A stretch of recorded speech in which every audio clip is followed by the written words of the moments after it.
La Santa Madre Iglesia, ¿refugio o sombra? Una pregunta que resuena en los corazones de muchos. La Iglesia Católica, un faro de esperanza para millones, un bastión de fe inquebrantable. Para muchos, es un lugar de refugio, un santuario donde encuentran paz y consuelo en tiempos de tribulación. Su historia, rica y vasta, se extiende a través de los siglos, guiando a sus fieles a través de la oscuridad. Desde sus humildes comienzos hasta su imponente presencia en la actualidad, la Iglesia ha sido testigo de innumerables eventos históricos y ha influido en la vida de millones. Pero, ¿qué sucede cuando la luz que debería guiarnos proyecta sombras aún más oscuras? ¿Qué pasa cuando la institución que debería ser un faro de esperanza se convierte en una fuente de temor y desconfianza? ¿Qué ocurre cuando la institución que promete consuelo se convierte en fuente de dolor inimaginable? Cuando aquellos que buscan refugio encuentran en su lugar un abismo de sufrimiento y traición. Adentrémonos en el corazón de una verdad incómoda, una verdad que la Iglesia ha intentado ocultar durante demasiado tiempo, una verdad que ha sido silenciada por el peso de la tradición y el poder, una verdad que nos obliga a confrontar la oscuridad que se esconde bajo la superficie de la santidad. Porque detrás de la fachada de devoción y piedad se ocultan secretos oscuros y dolorosos. Porque detrás de la fachada de santidad se esconde una historia de abusos sistemáticos, silenciados y encubiertos por aquellos que juraron proteger a los más vulnerables. Una historia que ha dejado cicatrices profundas en las almas de innumerables víctimas. Una historia que nos obliga a preguntarnos, ¿refugio o sombra? ¿Es la Iglesia un lugar de seguridad o un refugio de sombras donde se ocultan los horrores? La respuesta, por desgracia, no siempre es sencilla. Es una cuestión que nos invita a reflexionar profundamente sobre la dualidad de la fe y la institución, y sobre el impacto que tiene en la vida de aquellos que buscan en ella un refugio. El silencio de los pastores, un velo tejido con miedo. El abuso sexual infantil, un pecado imperdonable, encontró un refugio en el seno de la Iglesia Católica. Durante décadas, estas atrocidades se escondieron detrás de los muros sagrados, protegidas por aquellos que debían ser guardianes de la fe y la moral. Sacerdotes, figuras de autoridad y respeto, se convirtieron en depredadores, aprovechándose de la inocencia y la confianza de sus feligreses más jóvenes. Estos hombres, que debían ser guías espirituales, traicionaron la confianza depositada en ellos, dejando cicatrices imborrables en las almas de los niños. Pero lo más aterrador no fueron solo los actos atroces, sino el silencio cómplice que los envolvió, un silencio que resonaba en cada rincón de la Iglesia, un eco de miedo y desesperación que nadie se atrevía a romper, un silencio ensordecedor tejido con hilos de miedo, vergüenza y un deseo perverso de proteger la imagen de la institución por encima de la seguridad de los niños.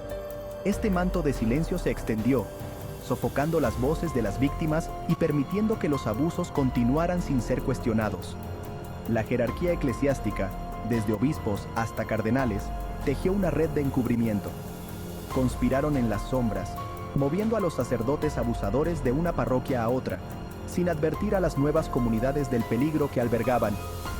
Traslados de sacerdotes abusadores, amenazas a las víctimas, destrucción de pruebas, todo valía para mantener la oscuridad oculta. Los documentos incriminatorios eran destruidos. Las voces de los sobrevivientes eran silenciadas con amenazas y coerción. Este patrón de comportamiento sistemático se extendió como una plaga silenciosa, dejando un rastro de dolor y vidas destrozadas a su paso. Familias enteras fueron devastadas, y la fe de muchos quedó irremediablemente quebrantada. La Iglesia, que debía ser un refugio de paz y consuelo, se convirtió en un lugar de terror y sufrimiento para innumerables niños y sus familias. Gritos en la oscuridad, el escándalo incontenible. A finales del siglo XX, el silencio se rompió. Los gritos de las víctimas, silenciados durante tanto tiempo, finalmente resonaron en todo el mundo. Lo que comenzó como un goteo de denuncias aisladas, se convirtió en un torrente imparable de acusaciones, juicios y revelaciones impactantes. El escándalo sacudió los cimientos de la Iglesia Católica. Desde Irlanda hasta Estados Unidos, desde Chile hasta Australia, la verdad salía a la luz. exponiendo una red de abusos y encubrimientos de una magnitud inimaginable. El mundo observaba con horror cómo la institución que una vez se alzaba como símbolo de moralidad era ahora sinónimo de vergüenza y traición. Cicatrices imborrables, la fe rota y la confianza destrozada.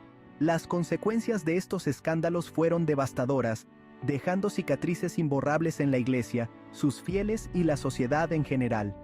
La confianza en la institución se vio profundamente erosionada, y la fe de muchos se hizo añicos. Las víctimas, marcadas para siempre por el abuso que sufrieron, tuvieron que enfrentarse no solo al trauma psicológico, sino también a la traición de aquellos a quienes consideraban guías espirituales. La Iglesia, una vez considerada un refugio seguro, se había convertido en un lugar de dolor y traición para muchos. La herida, profunda y dolorosa, continúa abierta, planteando la pregunta: ¿puede la fe sobrevivir a tal traición? Un camino empedrado de arrepentimiento. La Iglesia responde. Ante la presión pública y la indignación general, la Iglesia Católica se vio obligada a responder. Se implementaron reformas, se establecieron comisiones de investigación y se ofrecieron disculpas públicas. El Papa Benedicto XVI y, posteriormente, el Papa Francisco reconocieron la gravedad de la situación y la necesidad de tomar medidas contundentes. Se establecieron nuevas políticas de protección infantil, se implementaron programas de formación para el clero y se tomaron medidas disciplinarias contra algunos de los abusadores. Sin embargo, para muchos, estas acciones llegaron demasiado tarde y no fueron lo suficientemente lejos. La cultura del silencio y la protección de la institución por encima de las víctimas seguían presentes, lo que generaba dudas sobre la sinceridad del arrepentimiento de la Iglesia. Perdón o olvido. El futuro incierto de la Iglesia.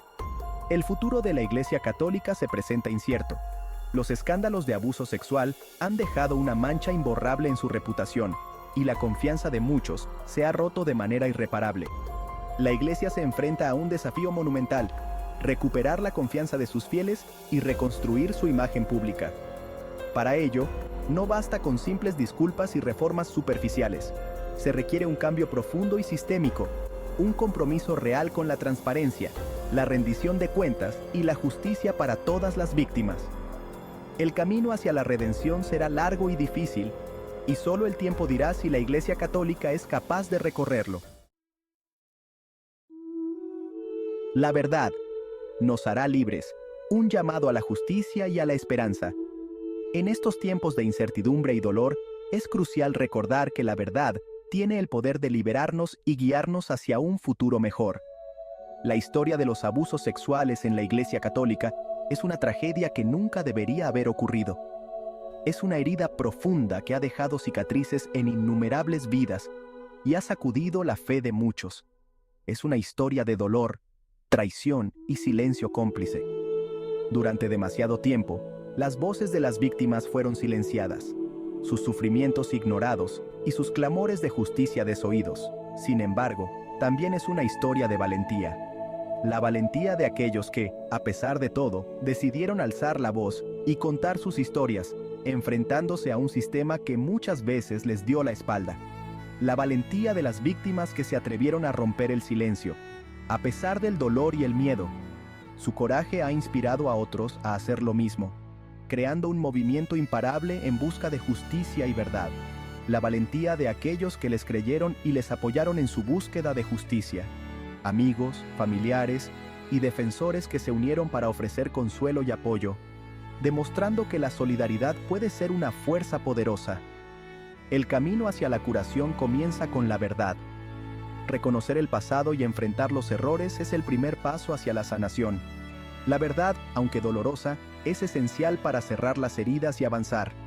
Enfrentando el pasado con honestidad y transparencia, la Iglesia Católica puede comenzar a reconstruir la confianza y a sanar las heridas. Es un proceso largo y difícil, pero necesario para restaurar la fe y la integridad de la institución. Solo a través de la justicia y la rendición de cuentas se podrá avanzar hacia un futuro donde la Iglesia vuelva a ser un faro de esperanza y consuelo para todos, Un futuro donde cada individuo pueda encontrar paz y seguridad en su fe, sabiendo que la justicia prevalece.